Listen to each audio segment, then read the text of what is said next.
Mindset really does separate the best from the rest. Like I know we can talk about so many different things, but at the end of the day, it's usually mindset, for being honest.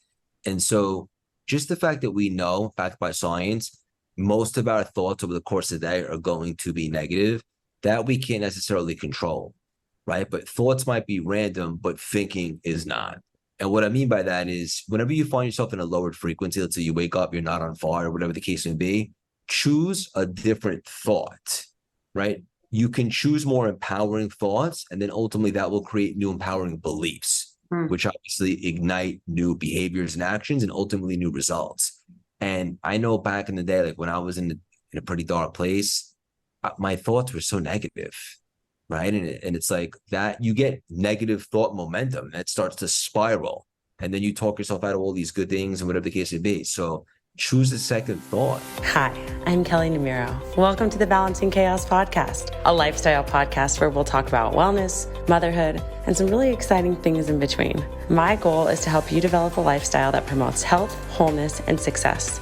Through my conversations with our experts and guests, I hope to inspire you to live a beautiful, full, and joyful life as you navigate balancing the chaos. All right. Welcome back, everybody, to the Balancing Chaos podcast. We're so excited to have you here with us today. And today we have the honor of welcoming a true powerhouse and thought leader, Craig Siegel, to our show. Craig is a value-based, high-energy global keynote speaker who has been featured in prestigious publications like Entrepreneur. His expertise and transformative work have earned him endorsements from some of the world's most well-known celebrities, entertainers, athletes, and entrepreneurs, from Rob Dyrdek to Alicia Silverstone, Ed Mylett to Bethany Hamilton. Craig's impact can be felt far and wide. With his unique combination of energy, motivation, inspiration, charisma, and business success, Craig has spearheaded the meteoric rise of Cultivate Lasting Symphony, an extraordinary movement that has touched millions of lives worldwide. He also just launched his book, The Reinvention Formula, which we're going to get into today, which is a bestseller. Today, he joins us to share his insights on removing limiting beliefs, unlocking potential, and creating lasting positive change. Get ready for an electrifying conversation you guys are going to love. Craig, welcome to the show.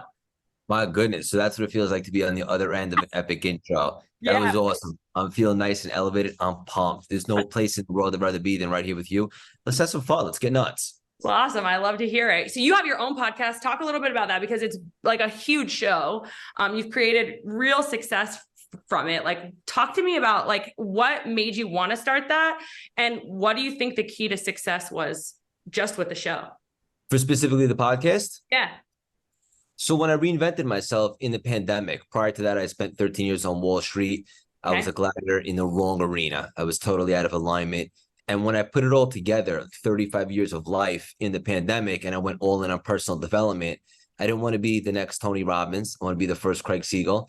At the time, I had no following, no celebrity friends, no network, no nothing. So I put together a vision, because I think there's a really big difference between a dream and a vision. Yeah. I think everybody's got a dream to some extent, but a vision is a little bit more intentional, specific.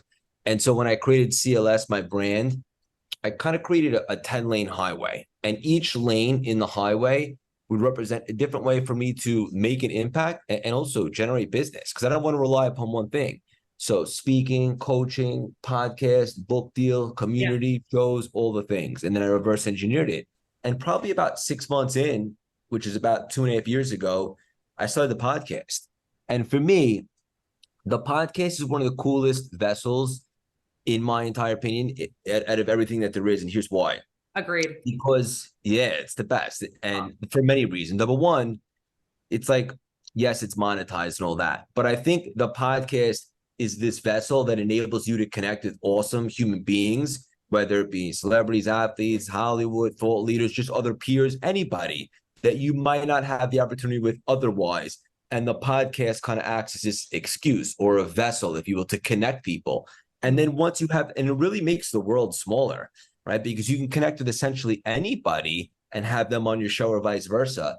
And then once you're able to generate some really cool guests, I mean, there's so many benefits. Number one, you get to hopefully build a relationship like we are right now, which is cool. You could do some more things together. Hopefully you do a really good job at the show, and then the guest is inclined to share it, and then you have an opportunity to infiltrate their audiences.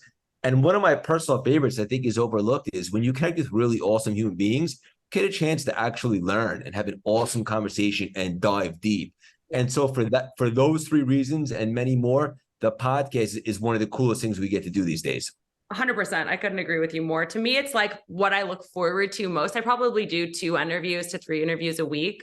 And with all the work that I do, it's the most exciting because you get to get these really insightful conversations with like you, like some of the world's thought leaders, some of America's thought leaders, and you get to deliver this information to your audience that they wouldn't have otherwise had, which is super cool.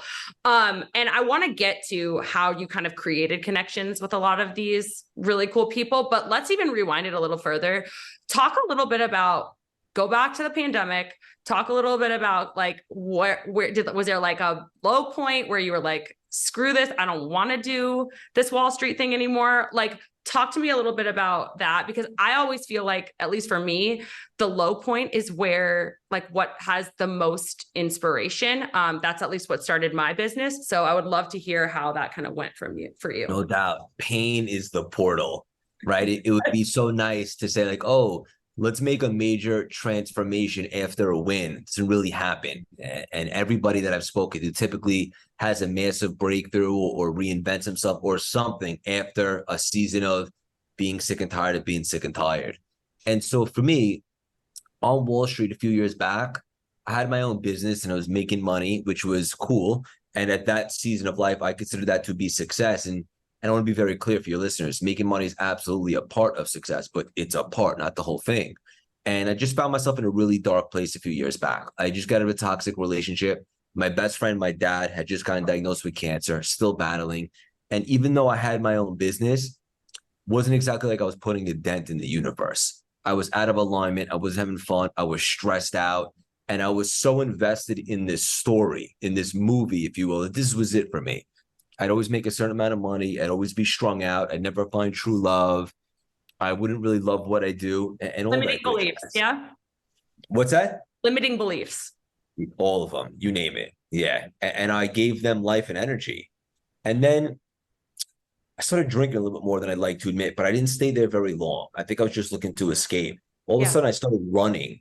And this was really pivotal for me because a few years back, you couldn't pay me to run. Now I'm literally paying to run marathons. In fact, we have the New York City Marathon in 2.5 weeks. And I started running all these marathons and did a couple things at once. Number one, it provided me a purpose at a season when I desperately needed something. But probably most importantly, it showed me that I could be successful at something that I didn't necessarily have experience in. And I never forgot that. And then the pandemic happened, which was kind of, if we're being honest, like a forced pivot, because I shut down my office for what I thought was going to be 2 weeks at the time. And I just looked around for a minute. And, you know, someone here in Manhattan, Wall Street more specifically, if you're not going 400 miles an hour, you're getting run over. This was like the first time in my adult life that I couldn't work, even if I wanted to. And so I took a second to observe. And I saw a lot of people binge watching that Tiger show on Netflix, drinking a bottle of wine a day, which I thought was a little bit dangerous. And I just had this moment. I'm like, that's not going to be me. And I blocked out the noise and the interference, and I really connected. And I was available for the first time because I'd been working on myself. And I started getting these spiritual downloads. And it occurred to me at that moment that I had a choice. In fact, we all have a choice. And that's when it came to me. I've been obsessed with personal development for years, studying it, documenting it, law of attraction, NLP, Kabbalah, you name it. And because I was successful at running and some other things that weren't even natural to me, I realized that a lot of those characteristics and traits that made me successful in business and running were transferable. So even though I'm an introvert and I had no following, I knew that I was resourceful and determined enough to figure this out. But I made one promise to myself before I totally leaned in, and that was this. For the first time in my life, I would show up as the real, raw, authentic, strange cat that I am. Not everyone's going to love it, but the right people will gravitate. And ironically, at that moment, that's when the world began to see me, because I was inauthentic for so long. And so that's when it really caught fire. And for the first time in my life, I was in alignment. So a lot of people think it was like an explosion over the last 3 years. I've been working on myself for quite some time. I just finally got into alignment, and that was kind of that portal for expansion. I align with your story so much because my business literally started in May of 2020, 3 months into the pandemic, right after I had my son, and it didn't make any sort of logical sense. But it was also like the end of me and my sister having a business together. That didn't feel aligned at all. And then I was just sharing like about celery juice and thyroid health, and like people gravitated to it so much. And I was like, wow, this is the first time I can really be myself. And so I love that you shared that. And I kind of want to dive into that piece a little bit for like the people out there who want to start a business, right? Or like an online business, but there's a ton of fear there. And there's like a ton of the limiting beliefs that you were kind of talking about. We, like you said, give those beliefs, we like give them life. We keep leaning into them over and over and over again. How do you break the cycle of that and start fresh? The first key is awareness. And the awareness is to realize that you weren't born with these beliefs. Somewhere along the journey, whether your parents, society, the environment, the news, social media, whatever, we started to cultivate these beliefs, and we began to give them life and energy. But if we can admit that we grew them over time, we weren't born with them, then we have the ability to not only get rid of them, but which might even be more important, to replace them with more empowering ones. Because if you're going to remove a lot of these beliefs that have been keeping you kind of feeling stuck, or going in circles or living in the matrix, then you're going to have to replace them with something that you want to give energy and life to. And so for me, it was like a lot of people, they don't want to get started because they're afraid of what people might say, or they might get judged, or they might look silly, or what if they fail? I really started doubling down on the opposite. Like, instead of thinking about what if it goes wrong, I started thinking about, but what if it goes right? But what if you fly? What if this thing really pops off and you make a huge impact and you have a lot of fun and make even more money and you really begin to find yourself? And then I considered not taking action. And I made it so real for myself that I would literally rather have died than chosen to go back and be miserable starring in a movie called Existing. And so once I made that powerful realization, the fear of stepping into the unknown quickly started to transform into excitement. Because in my opinion, I was already living my worst case scenario. I was miserable. And so I leaned in and I really just started thinking about, what if it goes right? And then I started giving that energy. And that's when I started to become more available for positive developments, meeting the right people, opportunities, and so forth. And so everybody has that choice. First, you see it, you can become aware of it. Then you can change the beliefs to something that actually elevates you and creates expansion. Okay. So with the awareness piece, one of the things that you mentioned is like when you're on Wall Street, right? You're going like 400 miles an hour. You're like, otherwise you're going to get run over. I thought that was like, I literally felt that way for a large part of my life, from the time that I went to go get my MBA at NYU to coming back to Vegas and trying to run, marketing for a gaming organization. I was like, I felt like I never paused. And I feel like that like lack of a pause is what kept me in that cycle of not being happy for so long, because I was like running on autopilot. And so that's what kept me out of the place of awareness. And so just like tangibly, did you journal? Did you meditate? Like, what did you do to get you to a place where you could have that space for awareness? So this is probably not the sexiest answer, but I just will keep it real and authentic and vulnerable. Please. The pandemic provided me a pivot, like a moment to reassess, because my office was shut down. So just to be clear, I had been journaling for 15 years. Like I have journals to this day, all over my dining room table, law of attraction, NLP, inspiration I get from movies, just from life events, all different things. But I didn't think I was worthy of turning that into a career per se. But when the pandemic just kind of reset the world and I couldn't work and so forth for what I thought would be everyone had more time on their hands. Right. And so most people, I think, didn't take advantage of that, sadly. And you can kind of see it now. I looked at it as like the great separator. When am I ever in the history of my lifetime going to get this opportunity again? And I really thought I had 2 weeks. And so I really just connect and I put myself in a higher frequency to be available and really think positive. What do I want to do with my life? What are the things that I actually love? What are the skill sets that I actually have? Let's find some commonalities in the middle. And then it hit. And so now that I know that, similar to you, I needed to pause, although I didn't realize it was kind of forced on me. Now it's like we just finished our first 3-year story arc, and a lot of the goals were hit after the TED Talk and the book launch. Before we just go into the next 3 years, I'm actually taking a second, deliberately this time, intentionally, to really reassess and really get clarity on what that next level of expansion is. Because, and this is so valuable for your listeners, you have to create the space to be available for those downloads and to get that clarity. Because if you just keep moving like you and I both were, we won't be able to receive them. And that goes back to kind of tapping into not only the masculine energy, which is go, go, go and do, but the feminine, which is something I'm really working on right now, is to be able to allow and receive. And I think the sweet spot is right in the middle of those. 100%. I will tell you, I mean, I did, like, I lived in the masculine for so long, and I think that I'm still really working on honing in and trying to be in the feminine energy more, allowing myself to do more, or to be more and do less.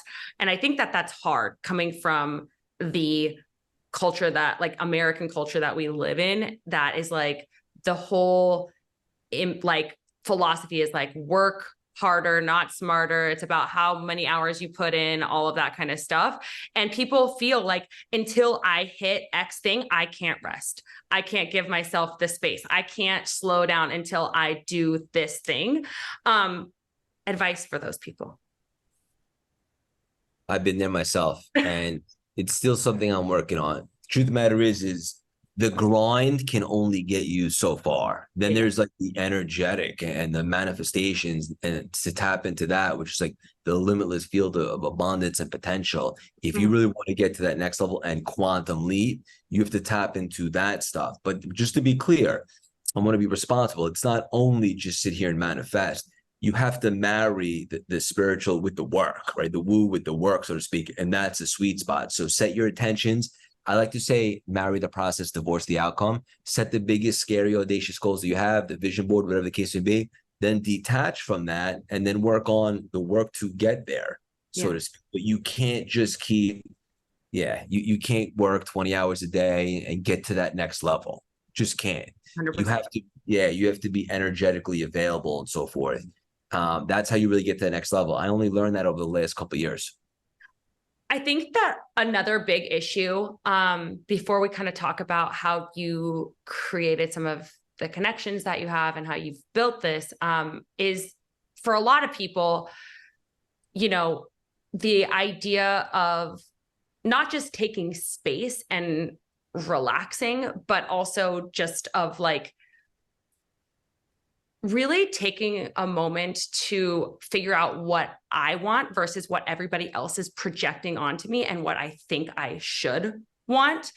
Did you deal with that at all? Like when you were working on Wall Street, was that something that you kind of thought that you always wanted? Or was that something that like your dad wanted for you? Or like, you know, how social media tells you you should want certain things. How did we start to separate some of that out and realize what actually makes us happy?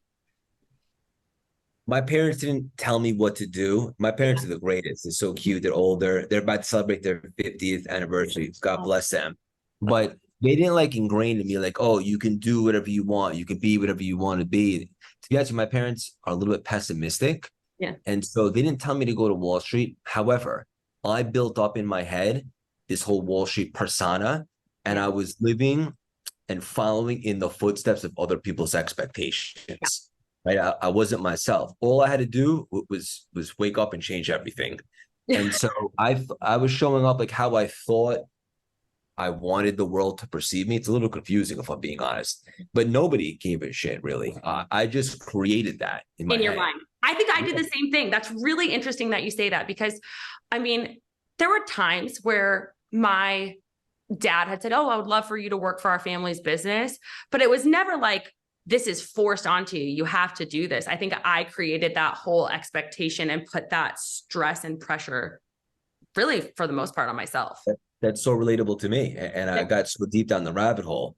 And the funny part is when I took a step back to put this together, this was all me. Like I didn't ask for anybody's opinion or approval. I think I might have, I remember I came home from a run, I put it all together and I created like a mission statement on my cell phone. I didn't Yeah. even have a laptop for the first 8 months. And I didn't care what anybody like thought. This is what I was doing. Yeah. I never felt so aligned in my entire life. Great. My thought process was like, this is actually me. And I've been successful at things that I didn't even really like. And if this fails, which I knew it wouldn't, because not that I'd be so unbelievable at it right out the gate, but I was determined. Yeah. I just said to myself, like, at least I for the first time in my life, I'll fail being myself because I made that one guarantee that I'd be authentic and let's see what happens. And I can live with that. Yeah. And that's when I let go of the expectations, this whole Wall Street persona. And I just kind of surrendered to what I actually feel called to do. And the irony is I didn't lean into this stuff for the money, but I'm making more money now than I ever made on Wall Street. Why? Because adding value, the money is just a byproduct, an energetic exchange. And I know there's a lot of people that are listening right now, like, well, good for you guys. Like, I still have to monetize and create a business. But I want to be clear. I believe in my heart of hearts, if you're passionate about something, you're willing to put in the work, you will have no trouble figuring out how to monetize it. Okay. So I want to go back to one of the things that you said at the beginning of the interview. You were like, money is only a part of success. And I actually have clients of mine that I have journal on that topic. Like, I think that it is one of the best ways to figure out what you want to do, because you get to say, like, how do I define success? And so is that one of the things that you like, do you look at it from like really holistic perspective, like how much time, free time you have, how much you can travel? I want you to explain that concept more. Like, what do I consider success to be today in the season of life? Sure. Yeah. For yourself. Yeah. So again, like 4 years ago, if you asked me that question, I would have said, oh, look at your bank account. Yeah. But I was so immature and so unenlightened. For me now, I believe success, a word that comes to mind, honestly, is peace. And what do I mean by that? Like, do you sleep well? Like, do you love what you do?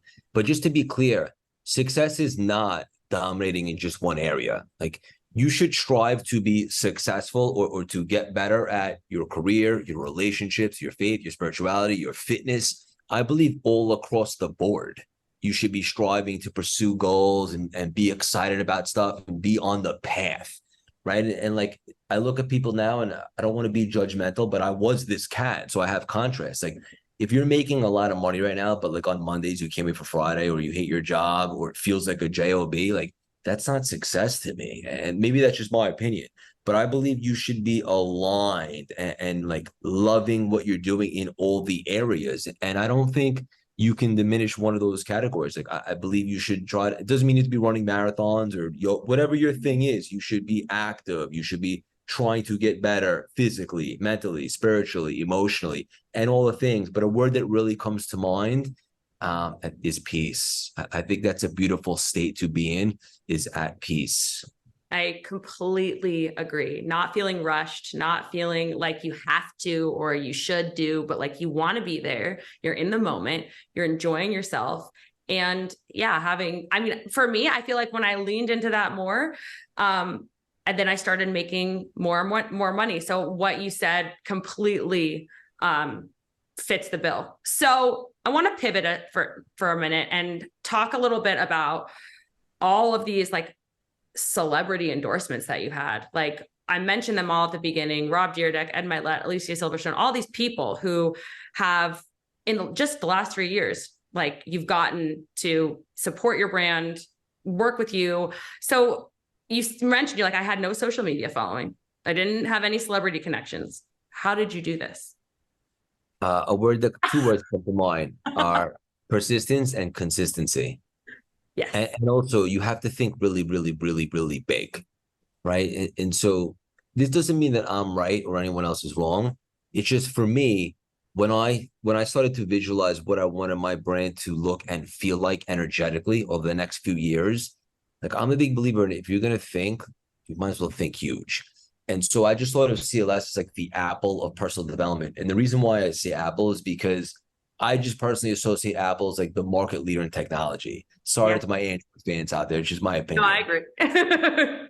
And so I just wanted to be associated with the best of the best, quality content, great speeches, that one of the top podcasts, strategic collaborations, and so forth. And so I wasn't interested in just having normal civilians on the podcast per se. I wanted to be able to get really big guests that have crazy life stories and have done some really cool stuff, and not just talk about the success stories because people would just Wikipedia that, but how did they get there? What were the rock bottom moments? What was the mindset? What were the quantum shifts? And then it's like, all right, well, how did you start getting them? Everybody, that's like the one thing that everybody wants to ask me. And it's funny because I just thought really big and I was super persistent. And when you're reaching out to someone that's very busy and has a lot of options, you have to ask you, like, how can you set yourself apart? How can I create a win-win in the very beginning, right? And so one thing that I was tripling down on when I first started was community, right? I was building a community. There's a big difference between an audience and a community. I think a lot of people have an audience and it's like metrics and fake followers, but a community is that human connection. It's very loyal and it's engaging. And I was building that. And so when somebody would come on my show, my community would be really into it. And they're probably all going to get involved on what that guest was doing, whether they're promoting a book, a movie, whatever the case may be. And I was just persistent. It didn't happen right out the gate, but I would land, well, let's just say I landed Alicia Silverstone, then I would use her as leverage. And I got, rest in peace, Suzanne Summers, who's passed away yesterday. And then that would lead to some of the NFL players and then Hollywood actors, so forth. And I just kept going. And also the one thing that I left out purposely up until now is you have to do a really, really, really good job, right? Because if you're persistent enough and consistent, you'll be able to get a really big guest. And I put big, like well-known. But then you better hit a home run. You better build a rapport, get deep, ask good questions, not the same typical. So tell us how you got here. Separate yourself, do the homework. Preparation breeds confidence. And then when you do that and you really develop that deep connection, number one, you can form a relationship with them. They could put in the good word, but hopefully they're going to share the episode. Other people will see that. And then also you'll be a hot commodity and you'll start to build a reputation as conducting really, really, really good interviews. And I took pride in that. That's amazing. I think that a lot of people give, like, especially if they're coming on here speaking about business, they give really like general advice. Like if you fail or, whatever, like just try again. And like, that is so specific. And that's what our audience loves, is like that specific advice where it's like, oh, they're going to promote me on their shows if I like really get consistent with it and I really am persistent about it. Like, and knowing that and knowing how that actually helped you, I think is really helpful for our audience. So talk to us a little bit about Cultivate Lasting Symphony. It's gained a ton of popularity. Talk about not only what it is, but also more importantly, how it's different from all these other personal development movements that are out there. Yeah. So I'm a strange cat, like I said earlier. And so when I was on that run in Central Park, when I started to put together the brand, it just came to me literally like out of nowhere. Cultivate Lasting Symphony. I always like the word symphony because I just think of like an orchestra, like all playing in tempo. And I wanted to like represent something that was forever, not just like temporary motivation. And it's also a play of my initials, Craig Siegel. And so I started the brand. I never forget, literally on that run in Central Park, it came to me.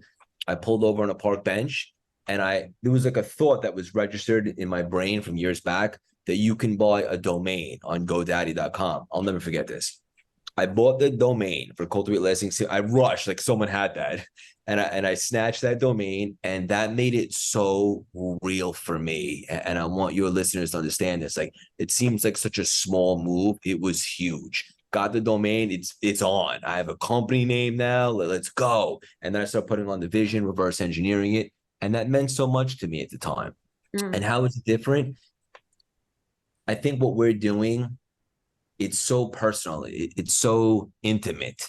The community, the caliber of guests that we get, the stuff that we do with our CLS membership and so forth, everybody just feels like they're a part of something. And one thing that I do that I don't really see other people do is I promote collaboration. In my opinion, this is the season of collaboration, not compete. I want everybody to elevate each other. There's more than enough. There should be no egos at this point. Everybody celebrate each other. How can I help you? How can I add value? So in my community, like everybody is collaborating and doing business with each other and elevating each other up. And I think you don't really see that a lot. You see a lot No. of egos and stuff like that. And I'm so consistent, and I take pride in that because it's one of my superpowers and it's accessible to everybody, but not everybody's willing to do it. And I show up a lot, and I'm always energetic, and I love this stuff. And I think that comes across. I'm very passionate about it. So I would say consistency and the community aspect has definitely played a big role in the meteoric rise. I love that. I think that you're 100% right. And I think that everyone starts to get in their own way when they start thinking like, oh, well, if this person's doing it, then there's not room for me. Or like, I can't interview this person. They're way too similar and they're my competition. And it's like, when you think about the fact that there's room for everybody and you have your own little unique thing, it's like, oh, okay, that completely shifts my perspective. It allows me to learn from this person, and it allows us to like merge communities versus like keeping everything so separate. So I love It's such a scarcity mindset to think that, oh, this person's my competition, or if me and this person are in the same room, like someone has to choose that, like you already lost, in my opinion. It should be all abundance. Like there's enough for everybody, straight up. And once you buy into that, you'll start winning even more because you'll be helping people, and they'll be introducing you to someone, and this person will make an intro there. You can do business, you can cross promote, you can infiltrate each other's audiences and communities. It's such a more abundant place to operate from. Hey guys, I want to take a quick break from our episode and talk to you about embracing wellness in a whole new way. Do you want to feel more balanced, more energized, and more at home in your body? Well, I've got something truly special for you today. I want you to imagine a world where you wake up every morning feeling your absolute best, where you have the tools to naturally harmonize your hormones and feel at home in your body. It's not a dream. It's the WBK membership program. Our program is designed with you, our incredible women and listeners in mind. We understand the challenges that you face when it comes to your hormones, skin, weight, mood, and overall well-being. And that's why we release the weekly workouts that are low impact, the delicious and nutritious blood sugar balancing recipe, and the soothing meditations that guide you to a place of peace, calm, and inner self-trust and confidence that make you feel like the very best version of yourself. But what makes WBK truly exceptional is our extensive content library. We have an array of resources that help you to select the tools that resonate with you the most and implement them at your own pace. No rush, no pressure, just your own journey to finding holistic wellness. And the best part is that for a limited time, our listeners get an exclusive offer. Use the code Balancing Chaos, all one word, BALANCING, Chaos, CHAOS, and you'll receive a full month of our membership program for free. That's right, a whole month to experience the transformative power of Wellness by Kelley without any commitment. But there's more. When you join our program, you're also going to get our 7-day reset included for free. This is an incredible resource that's going to provide you with all of the content and support that you need to gain the momentum and jumpstart your journey towards achieving your wellness goals without feeling overwhelmed. So why wait? Take the first step towards a healthier and happier you.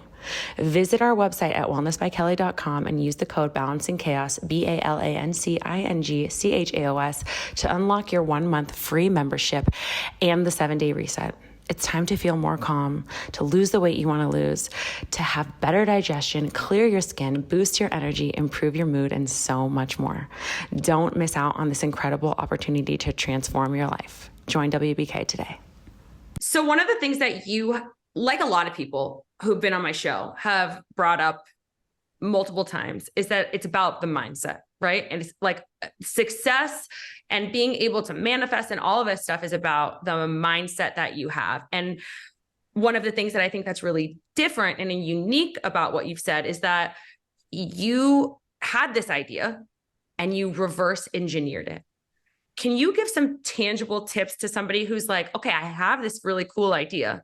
And I'm sure that this is in your book, The Reinvention Formula, but give us like, I don't know, maybe one or two where you're like, how does someone start to reverse engineer an idea? First, you have to get a little bit of clarity because you have to be able to see it, right? So I would highly suggest everybody to grab a pen and a journal and make 2 separate lists. For those people that want to maybe reinvent or do something bigger, or they know in their soul that they're here for something more, which I think a lot of people do. On the left side of the page, just make a list of maybe 10 things that you absolutely love. And I don't care what it is. Like, don't hold back. Could be reviewing movies or blogging, traveling, whatever your thing is, 10 of them. And then on the right side, 10 superpowers, 10 X factors, 10 skill sets, 10 things that you're good at. Everybody's got some. Somewhere in the middle, there's going to be some commonalities. You're just going to collect the data. For me, it was simple. I'm obsessed with personal development, and humbly, I can communicate pretty effectively. So I merged that, I married that, and I came up with CLS, so to speak. For someone else, it might be something totally different, but at least that gives you a little bit of a head start. Now you're onto something. And then from there, look, you could take a macro approach and kind of think about what this vision is going to look like. And then from there, zoom in, right? Like, take the lens and micro it. But what I did was the 10-lane highway. And I think this is really unique, and it's really tangible. You don't want to ever rely upon one thing. So now that you have a little bit of data, what you like, what you're good at, and you start to like create a vision board or a mood board, you start to get some clarity, try to get to 10 lanes of your highway, whatever it is that you want to do. So like I said earlier, for me, speaking, coaching, podcast, book deal, community, all the things. And then from there, detach, divorce, reverse engineer. Okay, that's Z. A lot of people look at from A and they're looking at Z, and they get so dejected because it seems so far away that they don't even try to get to B. I say divorce from Z, and now all you want to do in the world is, how do I go from A to B, right? What can I do literally tonight or tomorrow to just move the chains a little bit, get a little bit further ahead? And for my football fans out there, I like to say, you might not get a touchdown or a 7-figure deal or something huge every single day. But one thing I'm willing to guarantee is, if you're willing to show up with effort, you can get a first down every single day. In football, that just means you can move the chains. You could add a little bit of value. You can get a little bit further each and every single day. Yeah. And when you start setting up actionable, reasonable, tangible goals, you can start to knock them off and get momentum. And that begins to compound. All of a sudden, 2 weeks later, it's like, whoa, look at all this momentum we have. And momentum is the toughest thing to get and the easiest thing to lose. That's why you got to get it. And the way to get that is divorce from Z, start setting actionable, reasonable goals, and just worry about going from A to B and let it compound. I love that. I think that breaks it down really like specifically for people, and they can actually like digest that versus thinking about it from this like huge dream perspective. So I appreciate you should dream big and set those big ambitious goals, but then detach from that a little bit, because if you want that so bad, like energetically, you build up the subconscious, you almost fear not having it, you create resistance. So just worry about, what can I literally do today and tomorrow? How can I put myself out there, meet some people, and it compounds. And that's how you stay consistent. Yeah, 100%. I think that one of the things that really fascinates me too, and I think that this may be different for all entrepreneurs, but like how you describe this 10-lane highway and like the book deal and the coaching and the podcast, it's like, okay, did you have all of those ideas and did you prioritize them, or did you just start with one? Like for me, I just started with coaching, and then the other things started to like come into my life, either like fall into my lap, or it would be like a spark of an idea later down the road. Did you prioritize them? How do you think people should approach that? A little bit of both. Okay. Right. So for example, I was putting out content, I was building the brand. Then I was available for some coaching. Then I built a group coaching program. Then I started the podcast, the book deal, for example. Yeah. That was something that I put on there, but I didn't want to force it. For me personally, I didn't want to self-publish my first book, not because I think that's right or wrong. I just wanted to work with a major publisher, because in my head, it was like a movie coming out backed by a big studio. It just added credibility to me. Totally. So that wasn't really something I could force. So I put that on there and then divorced and just kept building the empire and compounding.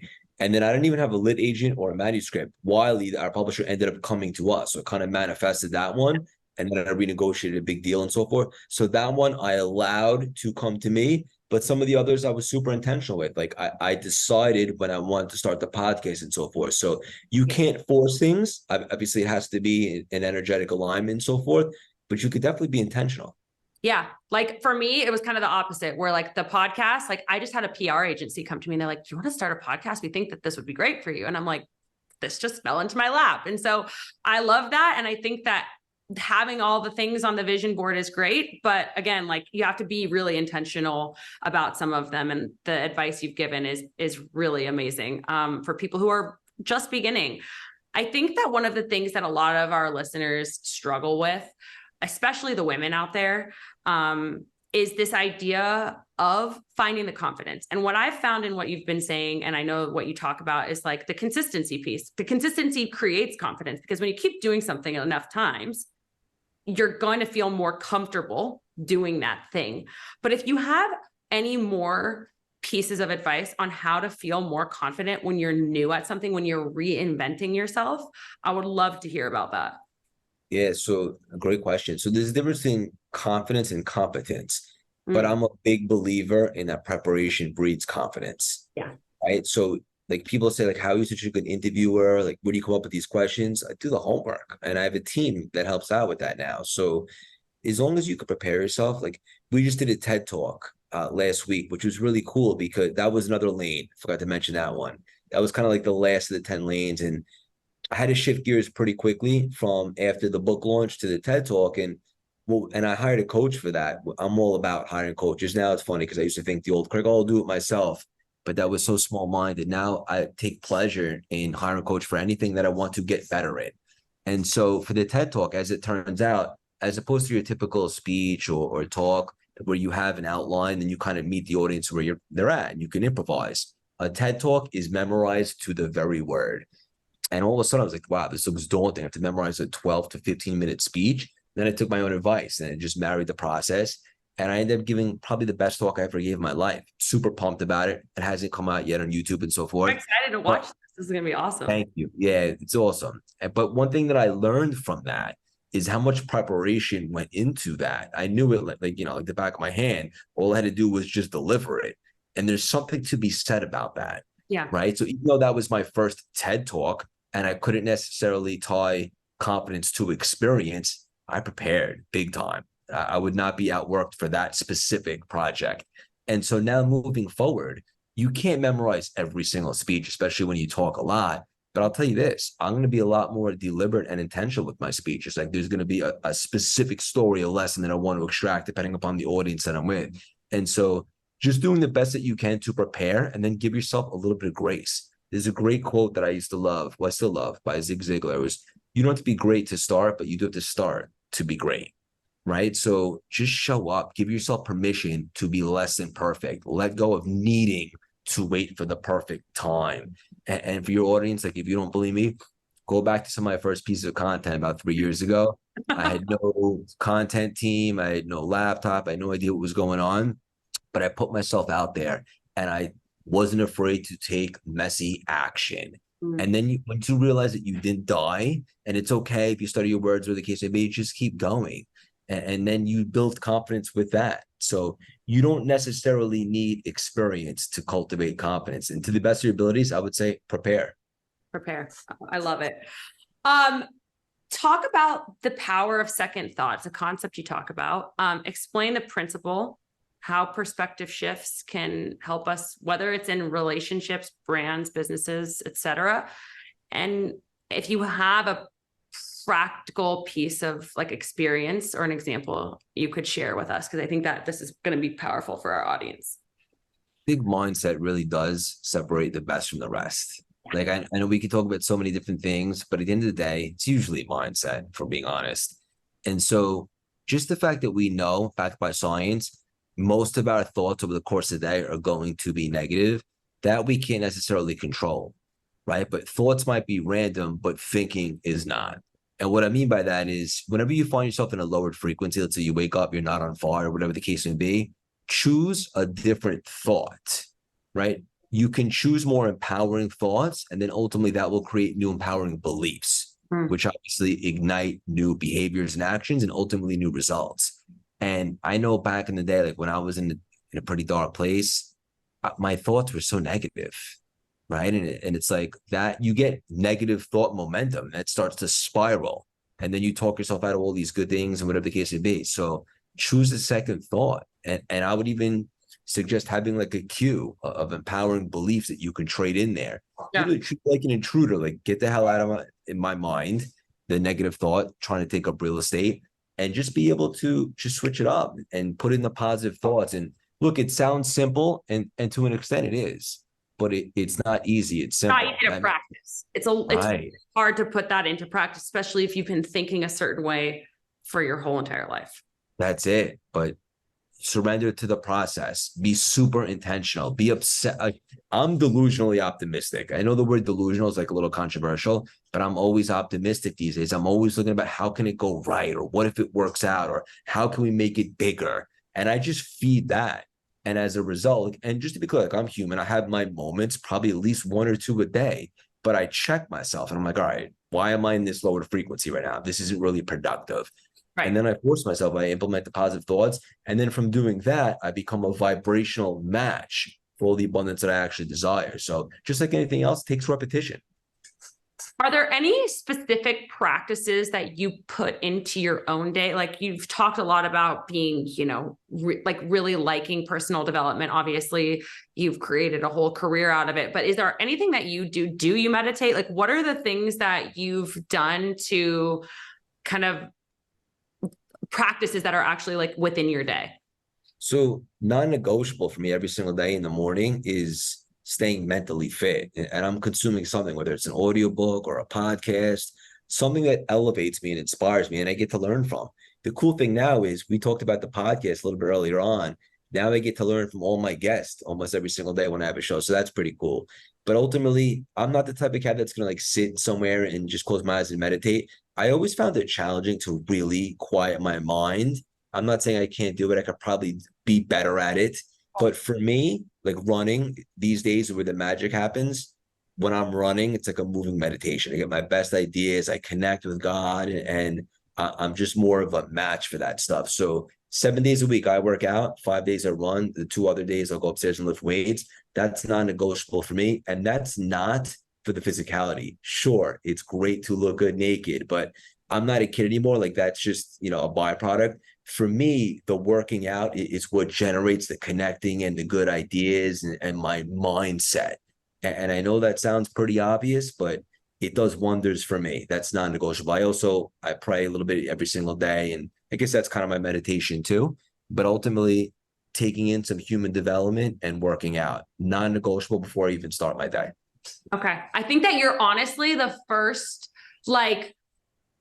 person that we've had come on the show who is all about mindset and all about personal development, but isn't like meditate. And I think that that's really cool because it gives those people out there who have tried to meditate and they don't jive with it, the opportunity to give themselves the permission to try something else. Yeah. You got to find what's for you. Like the cold plunge thing, like I'm sure it's great. I didn't get into it yet. It's not my thing, but you're right. You look on social media and there's like these 1,500 things that you got to do for your morning routine. Find what works for you, right?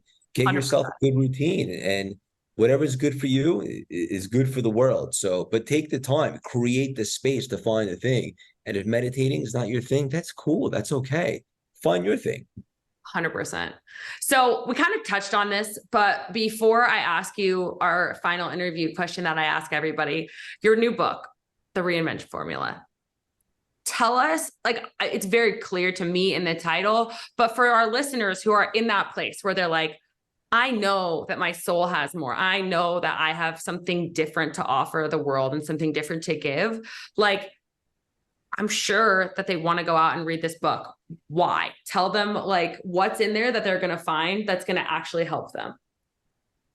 What I take most pride in with the books is a couple of things. Number one, it's not niche. This book is for anybody in any capacity that wants to gain clarity, think and play bigger, remove limiting beliefs, show up in their power, put a dent in the universe.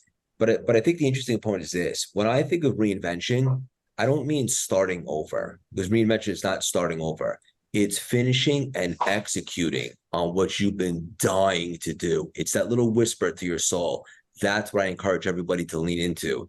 And we go through all the tangible tricks, the strategies, the mindset shifts, the removing limiting beliefs, the branding, sales, talk a little bit of everything. It's a lot about my story.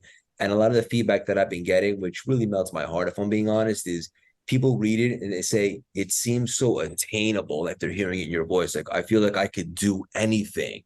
And look, I'm just an ordinary cat that had a really big idea and has done some extraordinary things. And if I could do it, so could everybody else, probably even better and quicker. So I'm super pumped about that. And I'm really, really grateful for all the feedback that we're getting.